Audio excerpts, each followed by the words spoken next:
Matt and Friends Drink the Universe is proudly sponsored by the Poppins Travel Company.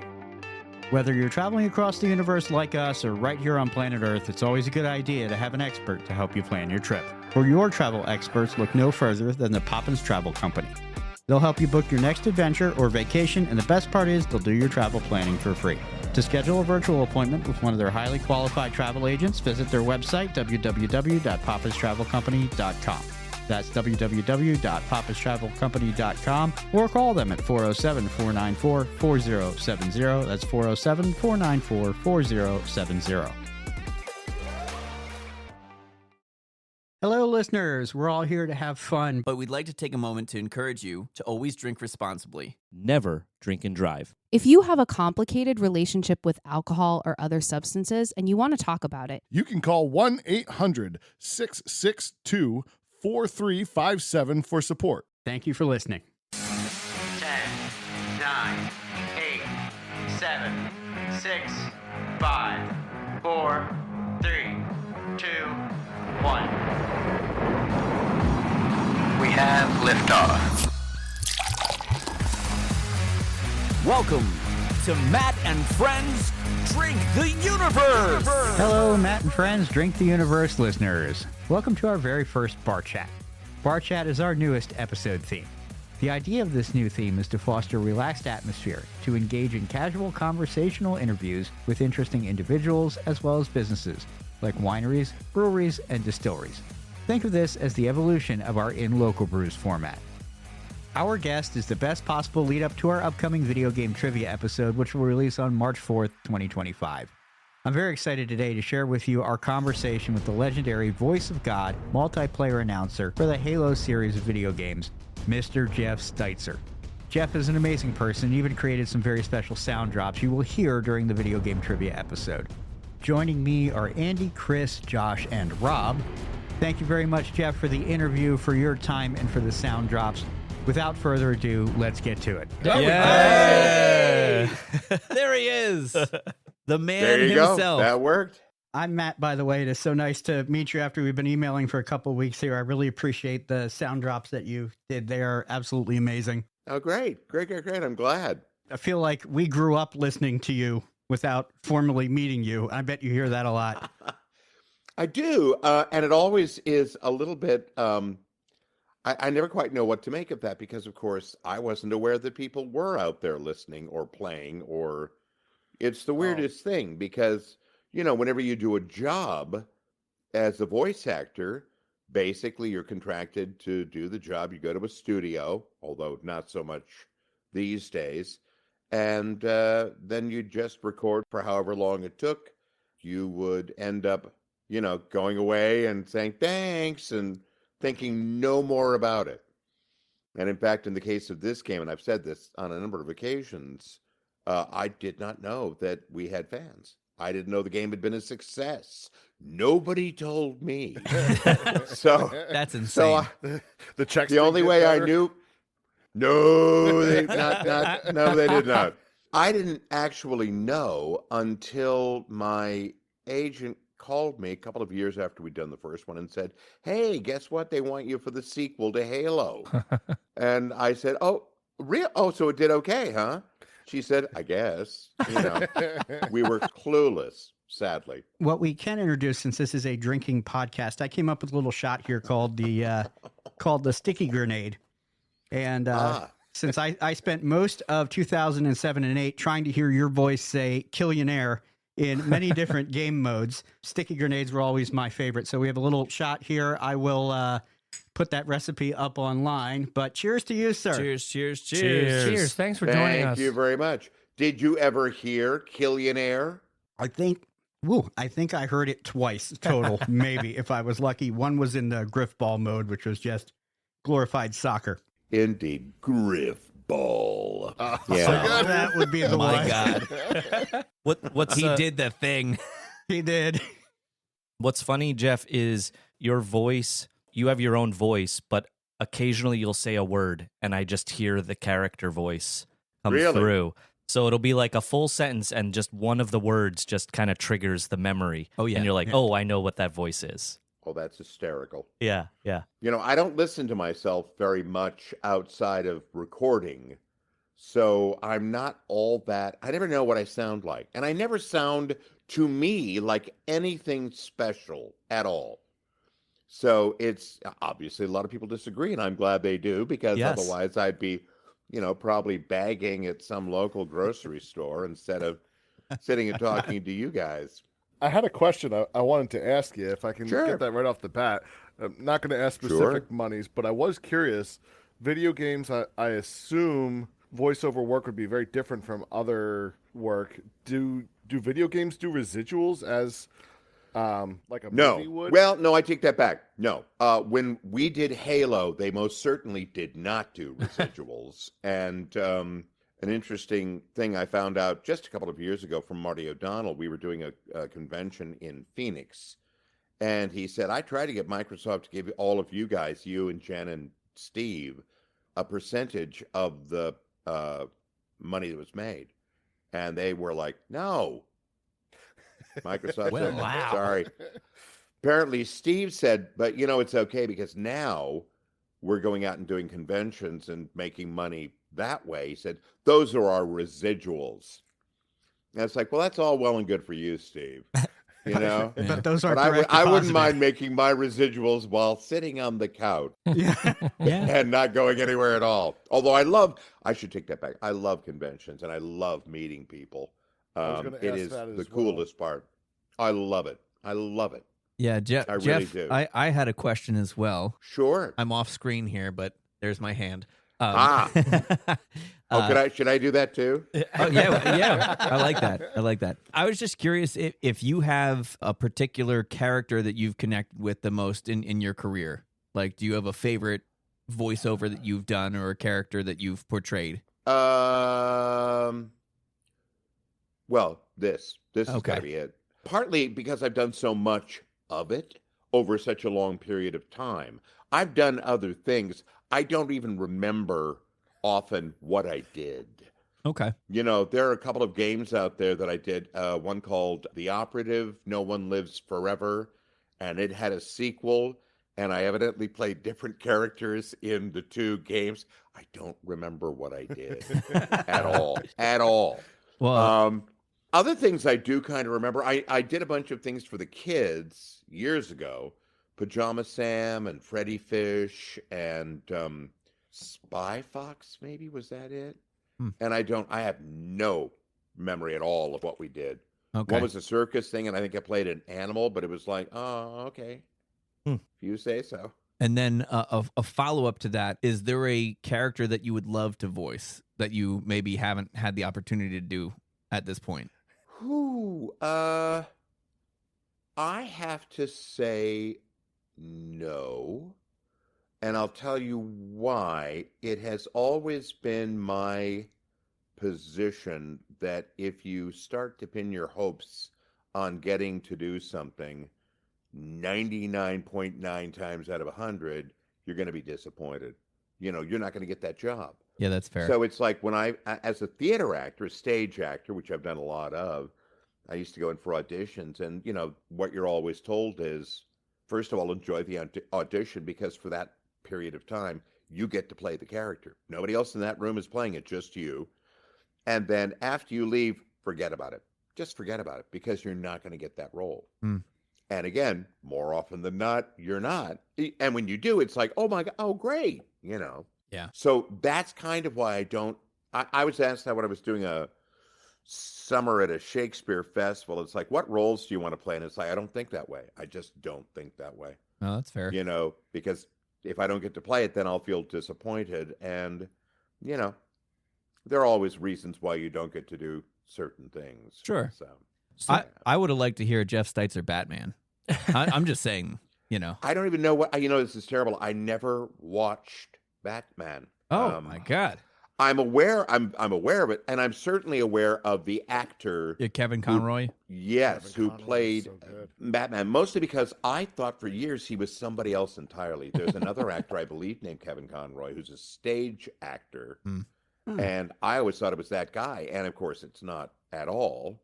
And it's one of those things, you listen to him and you go, oh, well, That's why he got the job. He's perfect. Oh, absolutely. You know, I'm more amazed can't by think someone of like Mark anybody. Hamill. You know, Yeah, that was the yeah, next one. Yeah.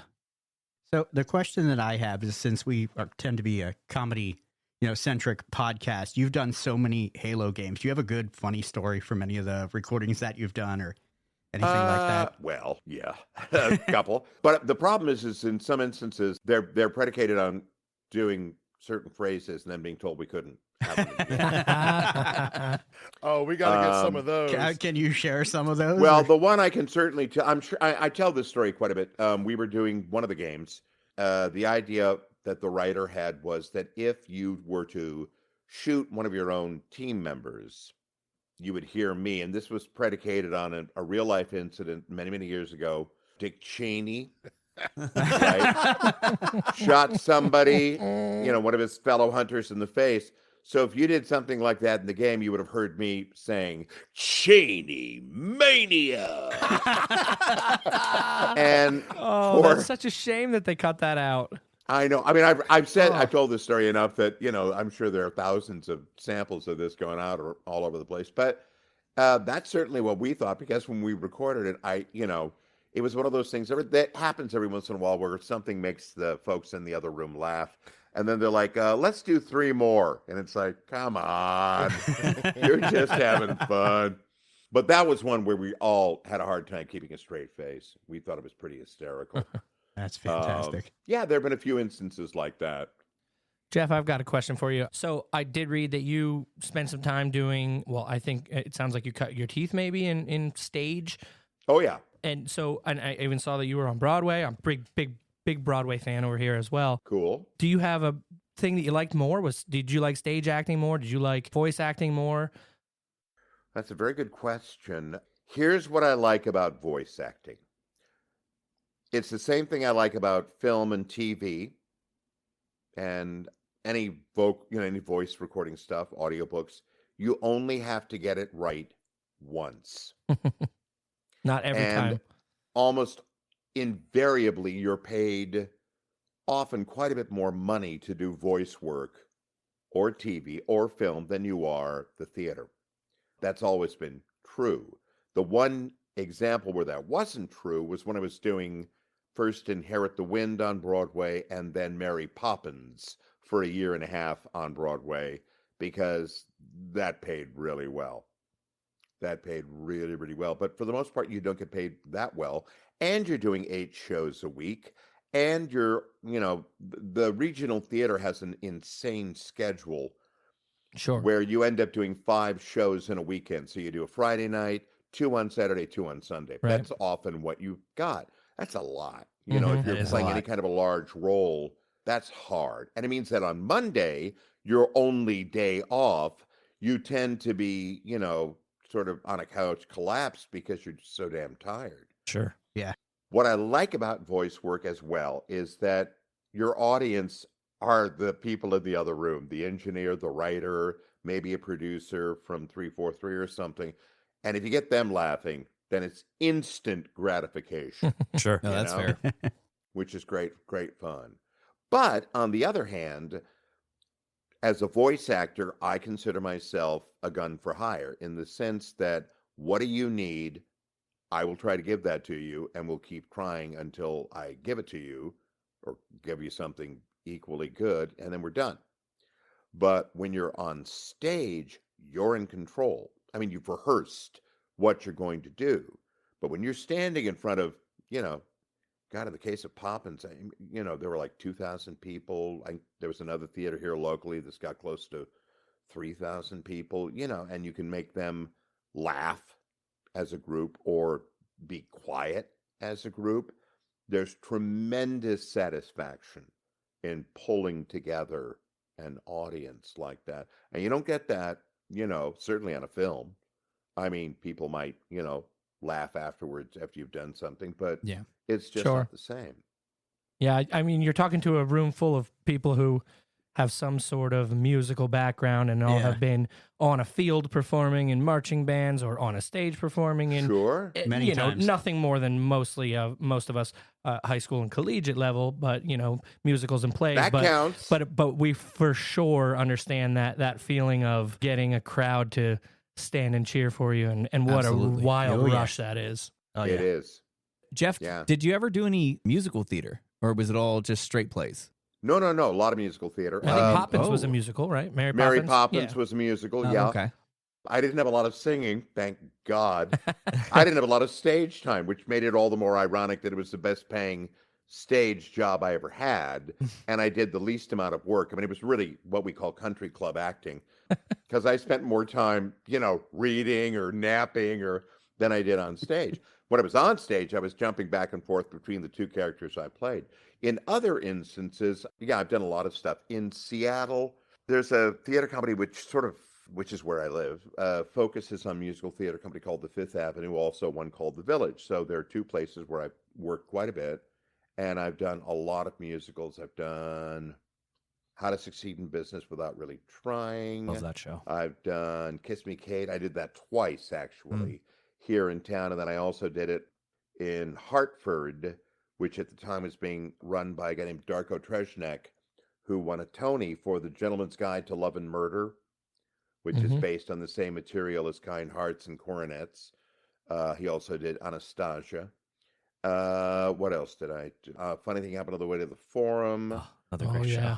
I played Senex. That was an interesting situation. That was in Seattle, and we were it was our dress parade. So we're all getting into our long johns and our, togas and stuff. And unfortunately, I was in a dressing room that had a carpet.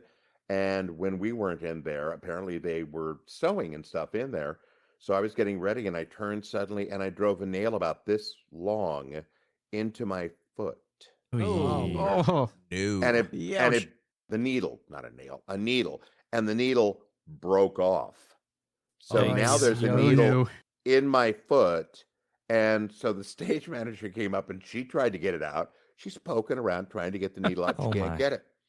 So they take me to the emergency room, and they go in there, and a couple of people there try, and they're poking around. They can't get it out. Then there's somebody else who's supposed to be better. So they have to call him. He's on a Zoom call. And he's looking at the x-rays while he's trying to show other people how to get rid of it. Couldn't get it out. So I had to go back, and I thought, that's it. I can't do the show. But when I got back to the theater, they said, we want you to stay in the show. We don't want you to leave. The show must go on. I'm doing a lot of running around in the show, and I'm dancing in the show and singing in the show. And they said, we think we've got a solution.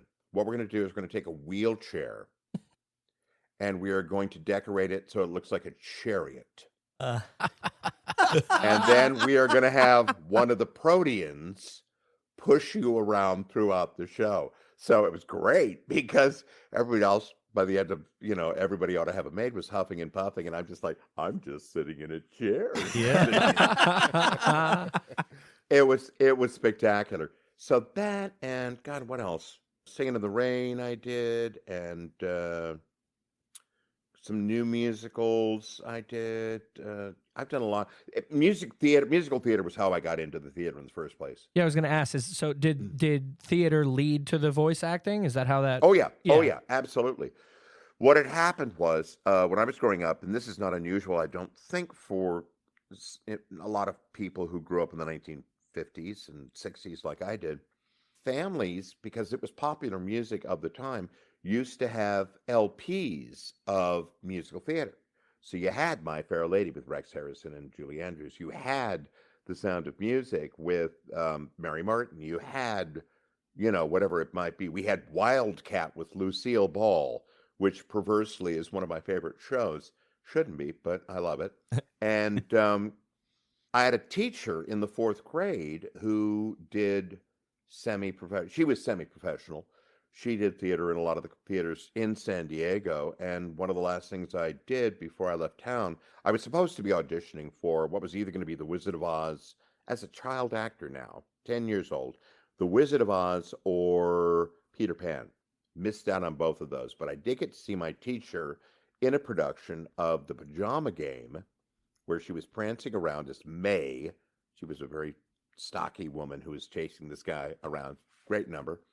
And afterwards, she had me come backstage, and I got to meet the man who was playing the lead, who, as it happens, was the guy who created the role and did it in the movie, John Rayett. So that was incredibly cool. And we were sitting and talking. And at one point he said, I've got a little girl just about your age. And I was like, oh, really? And years later, I realized that in addition to being, talking to somebody I knew from albums that we had in the house, he had done Annie Get Your Gun with Mary Martin on tour, and they made a record of it, and we had that. He was also the father of Bonnie Raitt, the singer. That was the little girl who was about my age. Oh, wow. What a connection. When you said so that's how it got started. Yeah, and then years later, I didn't do much with it, and then I got into junior high, got into a play, started doing a lot of plays, went all the way through high school and college, and came out to Seattle and got an audition for an ensemble in a company here, and was asked to join. And it was while I was doing that a lot of the local folks who did commercials here, who came to see the work of this particular company, because we were pretty wild and wacky. We were, rock and roll theater. They were offering us work. No auditions. It's just like, are you free to come and do a commercial? And it was like, yeah, okay. And that's how it all started. Yeah, we'll show up for the paycheck, right? Absolutely. Considering that we were making no money, we were making $60 a week. Wow. In the theater company. Oh my goodness. Now, figure that out by a month. It's like, but of course, rent was $150. Ooh. Yeah. In Seattle, you said? At that point. Yeah. Wow. We're talking about 1975. Sure, but still. Oof. Jeff, I appreciate you so much. I wanted to ask you one more question before we close. Sure. Up. Where did that announcer voice come from? For the game? Yes. How did that Halo announcer voice, how did that come about? Well, I can tell you. I originally auditioned, as did every man in Seattle, for Master Chief. That's the copy they had. Plus, there was a little bit of an alien that we read, as I recall. And then we also had to scream as if we were being massacred at the end of the audition. At the end, too. They didn't want you to do it at the beginning because they didn't want you to, shoot your wad. So I did that. And, it's a long story, not worth going into. But I was told initially that I was going to be Master Chief. And I was kind of like, oh, okay, great. But remember, I don't know what a Master Chief is, Right. So all my friends were going in and recording, including Jen Taylor, who I had known, and locally, and David Scully, who was Sergeant Johnson, all those folks. They were all doing their work, and I hadn't been called. So I called my agent, which I had by that time. The years I didn't, just kept getting work. And I said, what's going on? So she said, I'll check and see. She came back and said, well, turns out Marty O'Donnell, doesn't know you, so apparently he kind of got cold feet. That's what she said. He disputes that, but that's what she said. And so he decided to work with somebody he knew in Chicago. She said, but the good news is they want you to be the announcer. And I was like, oh, an announcer? Because, an announcer is kind of a craft music hall kind of thing. Yeah. Back in those days. I thought, what's that going to be? But I thought, okay, great. So, because work's work. So I went in for my first day, and Marty met me and, introduced me around. I got to see all the stuff that was being worked on. I saw a halo ring. I had no idea what I was looking at, but it was pretty cool. And we went in to record, and he said, okay, so what are we going to do for the voice of this guy? What should he sound like? And I said, I don't know. What are you looking for? And he said, well, you auditioned for Chief, right? And I said, yeah. Which was kind of there was sort of a Clint Eastwood kind of thing that everybody was doing. And, he said, okay, we can start with a little of that. He said, can you do Monster Truck Rally? Yeah. Said, Monster Truck Rally. I said, yes, I think I can. He said, great. And he said, and didn't you do an alien? And I did do an alien. It was sort of like this or something. Whatever. He said, mushed it all together, and after about 20 minutes, we'd come up with something. He said, I think we got it. And I was like, okay, great. And that was the voice. Oh, and wow. I've been doing it ever since. Wow. That's exactly how it happened. Can I ask you for a Killionaire before you go? Of course. Killionaire. Yeah. Thank you very much. Wow. Oh. You're very welcome. Wow. What a pleasure, Jeff. Thank Jeff, you so much for hanging joining out us. with us. My This was an honor. pleasure. I really appreciate it. Thank you guys so much for asking. I appreciate it. This podcast is a production of Unfiltered Studios. If you would like to know more about joining Unfiltered Studios, please visit our website at unfpod.com for more information. The boozy quote for this episode will be a little riff on a famous line from Halo. Chief, what are you doing in this bar? Sir, finishing this flight. On social media, please like, follow, and push all the buttons for us. That's Matt and Friends DTU at Facebook, Instagram, Threads, and TikTok. For more information about the podcast, as well as links to our merch store, social media, and all the places you can listen to us, visit our website, mattandfriendsdtu.com. That's mattandfriendsdtu.com. Thank you again for listening to Matt and Friends Drink the Universe.